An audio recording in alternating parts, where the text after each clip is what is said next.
berhijau, berhijau kadang. Berkata aja Pak pantun ini. Ini adalah pantun cakap ini saya ini. Jawabnya cakapnya ya lucu aja. Tapi sebenarnya nggak lucu. Api berkobar kita mah. Cakep. Wajar cakep gimana? Api berkobar kita mah. Cakep.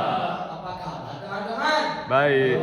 Ya, saya yakin semua baik ya. Sebenarnya saya ini bingung sekali berdiri di sini. Saya di sini disuruh bawa lawakan di Balai Bahasa Provinsi Bali. Itu susah sekali bawa lawakan di sini. Kalau di sini itu bawa lawakan harus ada standar internasional ya. Yang pertama pakai EYT, yang kedua itu harus berdasarkan kamus besar bahasa Indonesia.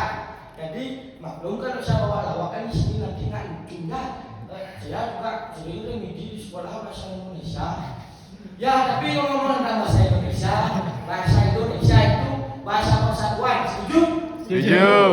Tapi bagi para siswa itu enggak. Bahasa Indonesia itu seolah-olah pelajaran yang membawa itu ke jalan remedi. Heran saya, padahal pakai bahasa sehari-hari. Tapi pas ulangan itu kayak di garis sekat. Bapak tahu garis sekat yang hari itu Pak? Saya hidup sehat Pak, pernah saya lomba lari juara 1 saya Pak. Lari dari kenyataan. Itu di garis sekat dia pasti wasitnya bilang 1, 2, 3 sampai 3 ya. Enggak ada kemajuan. Enggak pernah sampai 100. Gimana man saya nggak remedi itu? Tuh soal bahasa Indonesia panjang sekali. Belum saya jawab sudah ya gitu. Gimana man? Dan juga ya soal bahasa Indonesia itu rumit sekali memahaminya, kayak memahami isi perasaan wanita. Bayangkan kalau kita ngomong sama betina, mau makan apa? Jawabannya Terserah. Gimana menyikapi itu? Susah sekali. Kayak belajar memahami si cewek itu kayak ulangan bahasa Indonesia. Benarnya saya remedi ya terus. Ya, tapi sesering-seringnya saya remedi bahasa Indonesia, saya tetap bangga dan cinta dengan bahasa Indonesia. Karena bahasa Indonesia itu bahasa yang bisa mempersatukan negeri kita dari Sabang sampai Merauke.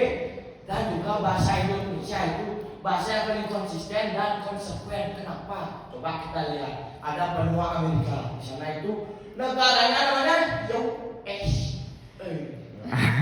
Bangsanya Eropa. Bahasanya Inggris. Mana konsisten? Coba sekarang Indonesia. Negaranya Indonesia. Bangsanya Indonesia. Bahasanya bahasa Indonesia. Ini baru konsisten. Tepuk tangan. Ya, bagaimanapun kondisinya, minumannya tetap es teh. Bagaimanapun kondisinya, kita itu harus tetap belajar dan terus memahami bahasa Indonesia. Saran saya ya, kalian bisa coba itu daftarkan diri Anda di tes pelatihan berbahasa Indonesia yang diadakan oleh Balai Bahasa Provinsi Bali. Gratis itu kewenangan untuk Balai Bahasa Provinsi Bali. Aduh, saya yakin kalau kalian udah konsisten tuh belajar bahasa Indonesia, pasti di negeri kita ini nggak ada yang namanya perpecahan. Kalau orang marah pasti ini suaranya. Saya tidak sudi dengan perkataan Anda. Nyala dari sini. Tatapan Anda seperti binatang. Bukannya marah atau emosi, tapi malah kayak baca puisi. Saya nikah, saya cinta.